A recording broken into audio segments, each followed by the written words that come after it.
सीधे आपको सीतापुर ले चलते हैं, जहां पर मुख्यमंत्री योगी आदित्यनाथ पहुंचे हैं सुल्तानपुर, और सुल्तानपुर में सीएम योगी क्या कुछ कह रहे हैं आपको सुनाते हैं।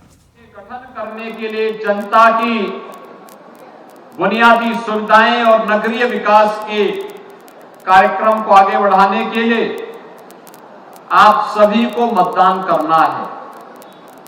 नगर निकाय का बोर्ड जनता की सुविधाओं को ध्यान में रखते हुए नगर के समग्र विकास को आगे बढ़ा सके, इस दृष्टि से भारतीय जनता पार्टी ने हर नगर निकाय में अपने प्रत्याशी उतारे हैं।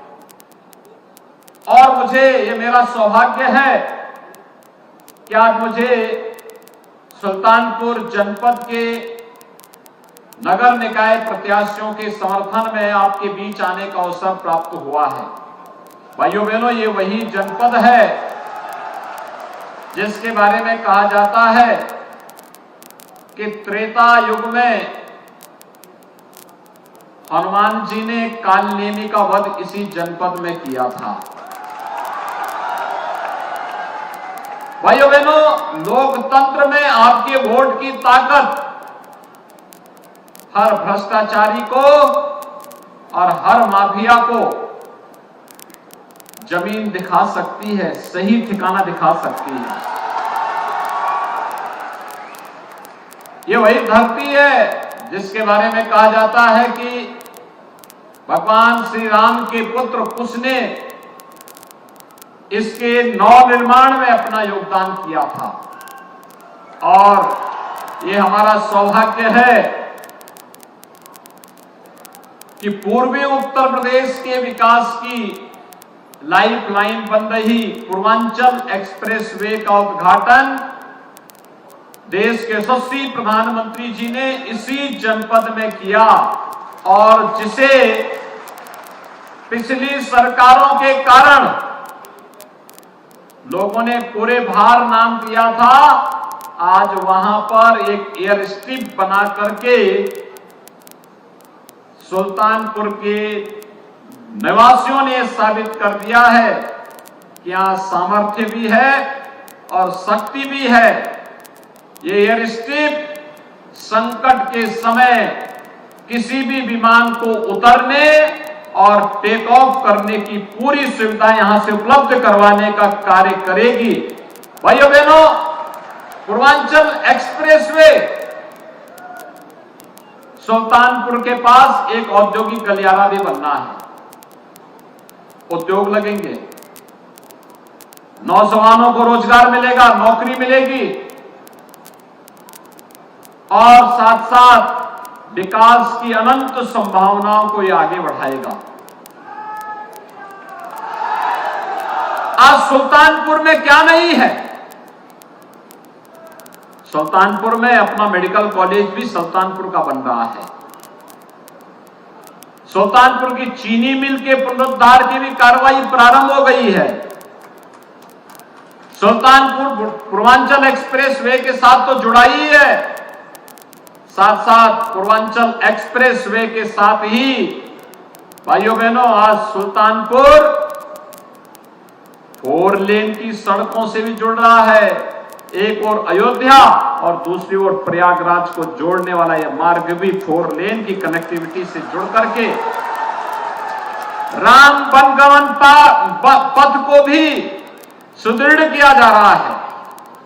और सुल्तानपुर आज विकास की उन सभी संभावनाओं को जो आज देश के अंदर दिखती है, आपने देखा होगा 14 के बाद व्यापक परिवर्तन आया देश में।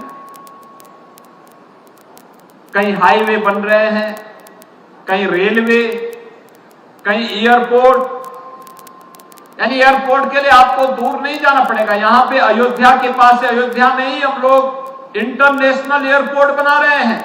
मुश्किल से आधा पौन घंटे की दूरी में सुल्तानपुर वासियों को देश और दुनिया के किसी भी जगह जाने के लिए यहीं से वायु सेवा प्रारंभ हो जाएगी। इस वर्ष के अंत तक यहां का एयरपोर्ट बनकर के तैयार होने वाला है।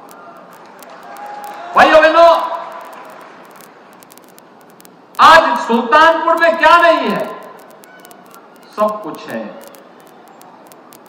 और यही कारण है कि भारत के अंदर होने वाले हर विकास की प्रक्रिया के साथ आज सुल्तानपुर जुड़ चुका है। एक और इंफ्रास्ट्रक्चर डेवलपमेंट के कार्य, एक्सप्रेसवे 4 लेन के साथ जोड़ने का कार्य सुल्तानपुर जनपद को किया गया है। दूसरी तरफ जनता की बुनियादी सुविधाओं के लिए जो कार्यक्रम विगत 9 और 6 वर्ष के अंदर हुए हैं, ये डबल इंजन की सरकार ने डबल स्पीड के साथ जो कार्य प्रारंभ किया, आज उसका परिणाम हम सबके सामने है। भाइयों बहनों, कोई सोचता था प्रदेश में 6 वर्ष में 54 लाख गरीबों को एक एक आवास मिलेगा? यह हकीकत है। हमने ग्रामीण क्षेत्र में और शहरी क्षेत्र में 54 लाख गरीबों को एक एक आवास उपलब्ध करवाया है। 2 करोड़ 61 लाख गरीबों को उनके घर में, जिनके घर में टॉयलेट नहीं थे, शौचालय नहीं थे, उन्हें शौचालय उपलब्ध करवाने का कार्य किया। हम लोगों ने 1 करोड़ 75 लाख गरीबों को रसोई गैस के निःशुल्क कनेक्शन दिए।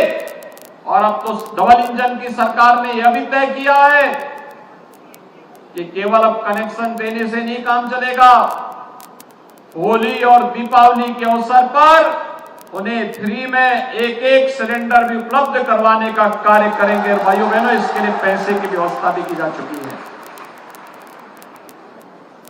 10 करोड़ लोगों को आयुष्मान भारत की सुविधा का लाभ, 5 लाख रुपए की सालाना, हर वर्ष 5 लाख रुपए की स्वास्थ्य बीमा का कवर राज्य सरकार उन्हें दे रही है।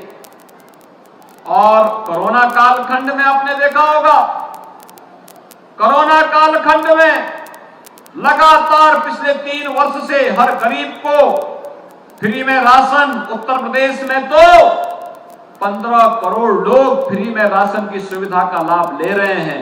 ये सरकार की संवेदनशीलता और डबल इंजन सरकार की करिश्माई कार्य आपके लिए है। 17 के पहले आपने नगरों की स्थिति को देखा होगा, क्या स्थितियां थी।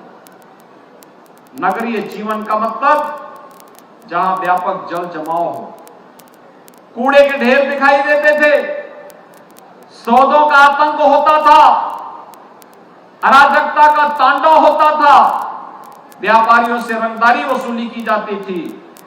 और 17 के पहले राज्य में जो लोग शासन कर रहे थे, इन्होंने युवकों को रोजगार तो नहीं दिया, लेकिन इनके हाथों में तमंचे जरूर पकड़वा दिए थे। भाइयों बहनों, 17 के बाद के उत्तर प्रदेश को आप देख सकते हैं। 17 के बाद के उत्तर प्रदेश में स्थितियां बदली हैं। आज उत्तर प्रदेश में युवाओं के हाथ में तमंचे नहीं, उनके हाथ में टैबलेट है, टैबलेट। 2 करोड़ युवाओं को उत्तर प्रदेश सरकार फ्री में टैबलेट देने का कार्य कर रही है और 20 लाख युवाओं को उसमें से अब तक उपलब्ध करवा चुके हैं। आज हमारे शहर कूड़े के ढेर नहीं, स्मार्ट सिटी बन रहे हैं, स्वच्छता के नित नए प्रतिमान स्थापित कर रहे हैं। आज शहरों में सौदों का आतंक नहीं, बल्कि हमारे शहर आज सेफ सिटी के रूप में अपना एक स्थान बना रहे हैं। आज व्यापारियों से रंगदारी नहीं, आज तो हर व्यापारी को 10 लाख रुपए की सुरक्षा बीमा का कवर राज्य सरकार ने उपलब्ध कराया है।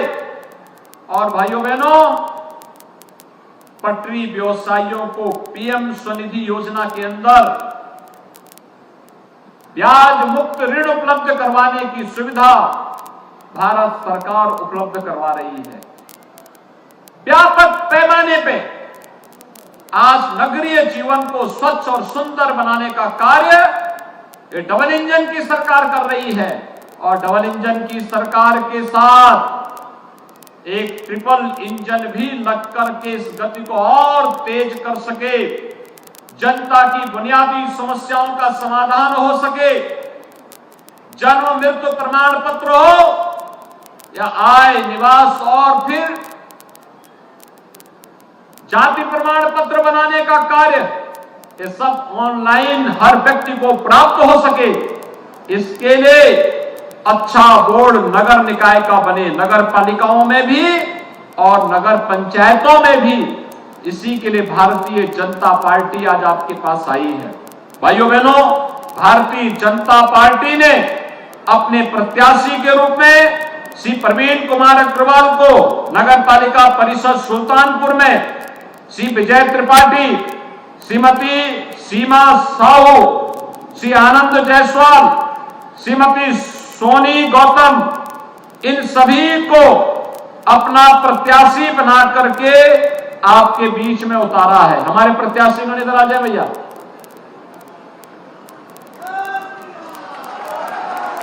लाइन से पड़ेगा। ये अध्यक्ष पद के हमारे 5 नगर निकाय से जुड़े हुए प्रत्याशी हैं। एक बार जोरदार करतल ध्वनि से इनका स्वागत करें। इनको विजयी बना के भेजेंगे, लेकिन विजयी पूर्ण विजयी होना चाहिए। अध्यक्ष पद के प्रत्याशी के साथ साथ इनके साथ पार्षदों को भी चुनाव जिताना है।